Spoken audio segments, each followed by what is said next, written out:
we'll take a look at it. All those rivals are ranked.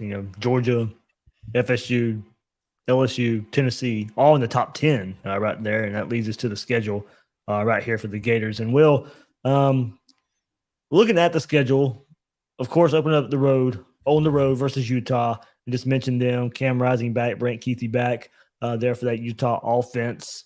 McNeese State, the second game of the season. So you don't have that big time double header that you had last year where you open up with Utah and Kentucky, and both those games at home, but you don't have them back to back this time. After that road trip to Utah, you do return home, 3 straight home games, McNeese State, Tennessee, Charlotte. So a little bit of reprieve there that you don't have 2 tough games back to back there for the Gators. So I mean, if you're looking ahead and making some prognostications, I think a lot of people will probably put Florida 2-2 after those first 4. And then there's a streak there: Kentucky, Vanderbilt, South Carolina. That's where Florida's got to make their move. And no matter what happens, those first 4 games, Florida's got to make their move heading into the Georgia game with the 3 games before that: the Kentucky, the Vanderbilt, South Carolina games. Last year, Kentucky, we know that's the storyline of that series recently. It's one score affairs. Game could go either way.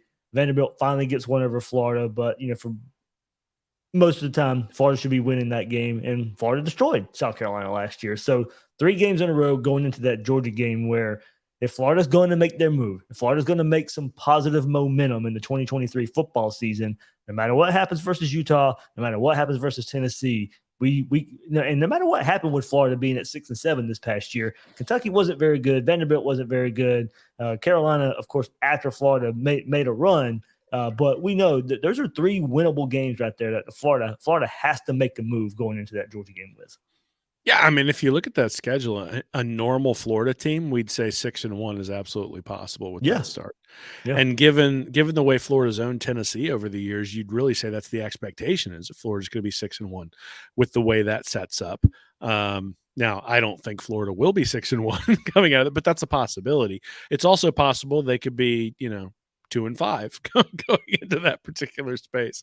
And if they're 2-5 heading into that Georgia game, whoo boy, like is the noise going to be loud? But I think you showed the teams that they're going to have to play that are highly ranked. But even with that, I'd still look at the schedule and say it's manageable given what my expectations are for the program. I mean, I think you probably have to go better than 6-6. But I mean, are we really thinking they're going to be 9-3? I don't think any of us are picking them to go 9-3. And so my expectations are somewhere in that 7-5, 8-4 range. And I think that's absolutely doable with the schedule. I mean, look, Vanderbilt has to be a win. I don't care what happened last year. Vanderbilt has to be penciled in as a win. Missouri has to be penciled in as a win. Charlotte has to be penciled, like the 2 cupcakes have to be penciled as a win. So you got at least 4, right? Now the question is, out of the remaining 8, can you get another 2 or 3? And you should be able to against Arkansas, maybe even against Florida State. Certainly, maybe you play better against Kentucky than you have in the past, South Carolina. So I think there's an opportunity here. I don't think it's going to be an easy road. I think there's going to be some ups and downs, and I think a lot of that's going to depend on what happens at the quarterback position. But this isn't a schedule that I look at and go, for a typical Florida team with typical talent and, sort of not coming off of the downer that we had heading into the end of the season, I'd say, 8-4, that's easy, right? But given what we've seen so far, I'm not assuming anything. Yep. So one more time: Utah, McNeese State, Tennessee, Charlotte, and then Kentucky, Vanderbilt, South Carolina, then Georgia. After Georgia, on hosting Arkansas, the LSU game late in the year this year, November 11th, Missouri, and then Florida State. So there you go. That's your look at the Gators' schedule this year. McNeese State, Tennessee, Charlotte, Vanderbilt, Arkansas, Florida State, all the home games this year for the Gators. So toughest road game, Will. Looking at it, could be the season opener versus Utah or the road trip to LSU. But there's your, looking at your 2 toughest road trips of the year. But I mean, look, yes, you're supposed to be able to take advantage of a home field advantage in the swamp, but hasn't been much of a home field advantage the last couple of years for the Gators. Well, I mean, the last time probably that Utah season opener there last year. I mean, the reality is that when Mullen took over. So the McElwain, or I'm sorry, the Muschamp era came out, and he went what 7-6. But they had the two interceptions that were returned for touchdowns in against Iowa, I think it was, and then so he ends up 7-6, and everybody kind of came off with a good feeling in their mouth coming out of that first season. At least, hey, we're headed in the right direction. All of a sudden, that next year, I think they took an unexpected step forward there in 2012 and almost played for the national championship and wound up in the Sugar Bowl against Louisville, and then things fell apart. Same thing sort of happened with McElwain, makes the SEC championship game a couple of years in a row right when he starts, and then things fall apart. Mullen 10-3, then 11-2, then that 2020 season where we almost got there, and then all of a sudden things fall apart.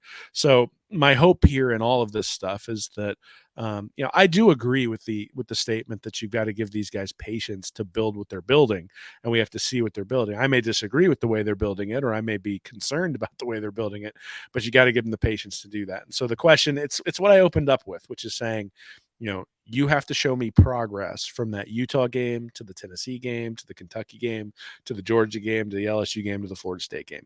Which was If by something the we time thought we were getting, with the wins over A&M and South Carolina, only for it to fall flat on their face. Yeah, and by the time you get to LSU, Missouri, and Florida State, if we're getting all sorts of penalties and the defense can't stop anybody and all the things that sort of, again, left the bitter taste in our mouth this year, well, then there's going to be some real splaining to do when that happens. But if things are progressing, I think you can deal. I think you're going to have to. I think your expectations have to be that there are going to be bumps in the road in this 2023 schedule. The question is, are those bumps going to be Vanderbilt or are those bumps going to be Georgia? And if the bumps are Georgia and LSU, I think you can live with it. If the bumps are Vanderbilt, well, now we got bigger problems. So, we'll see. I'm not incredibly confident that we're going to end up with a season that we walk out of saying, "Oh, wow, that was one to remember." But there's an opportunity, and it's like I say every year, you only get 13 of these, and next year, given the schedule and the youth, you might only get 12.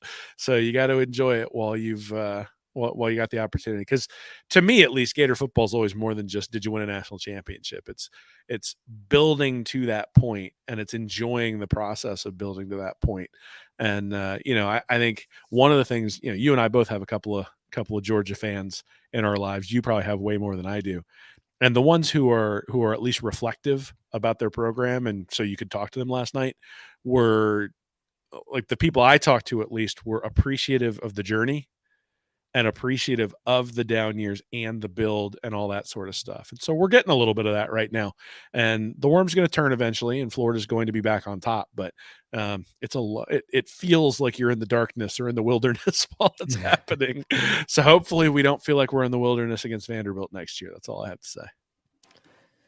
Yeah, that was true. They can't have that one as a loss again there. And speak about progress here for this program moving forward under Billy Napier. So yeah, I mean, still tough, but manageable as a schedule. As I said, you have some breaks there along the way. The back-to-back games. I mean, your toughest back-to-back games are Georgia, Arkansas, maybe, or South Carolina, Georgia. I mean, it's Georgia is in it, so it's either before Georgia with South Carolina in Georgia, or either Georgia or Arkansas as your toughest back-to-back games there for the season for the Gators. So manageable in that way, where you might catch quota. I mean, with a 6-7 team, I really do have to put in air quotes somewhat breather of a game, but for the Gators, as far as two really tough teams back to back. Don't really have it on the schedule this year as far as I mean, if you go by the rankings that we just posted up, Florida will not face two ranked teams back to back. South Carolina was not ranked in that top 25. Arkansas was not ranked in that top 25 on the that with Georgia sandwiched in between those two teams. LSU is followed by Missouri. So yeah, if you go by that top 25 we put up, no back to back ranked opponents there for the Gators. Yeah, well, I think that's sort of what I was talking about when I said Yeah. I looked at the schedule and didn't think it was like massively difficult. There's no, I mean, when we came into this year, we looked at that Georgia A&M. I mean, what was it? It was LSU, Georgia, and A&M, and said, "Whoo!" Like, and Utah, Kentucky to kick the season off. Yeah, and said, in Utah, Kentucky, then a cupcake, and then Tennessee, right? Yeah. So we looked at that and said, "Wow, that could be really rough for Napier's first year." And then he navigated most of that. And then fell apart at the end. We'll see. Maybe maybe he'll surprise us. And I think that's the hope, right? Is that all the discipline, all the talk about family and relationships and process and all that sort of stuff starts to show next year. Yeah. And again, I think the last few games leave a bitter taste in everybody's mouth. But that doesn't mean that the season was a waste, and that doesn't mean that they weren't building towards something. It just means we didn't see the foundation being built. And the fact that they've got all these young guys and that they're now Napier guys, right? They've decided to stay. Means that foundation is sitting there. And then they still need a whole lot of talent to go on top of that foundation in order to compete with the Georgias and the LSUs of the world on a consistent basis. But look, the only team on that schedule that scares me is Georgia. Everybody else, I think, is beatable. Yeah. Now, that doesn't mean that Florida will beat them, but everyone else on that schedule is beatable. And so, is it possible for them to go 10-1 or 10-2 or 9-3? Absolutely it is. But I think if you're looking at sort of the distribution of outcomes, it's more towards the 6-6 than it is towards the 10-2, at least right now. And that's disappointing going into the offseason, but it's where we are, and we're not gonna pump sunshine about it. Want more Gators Breakdown? Join Gators Breakdown Plus.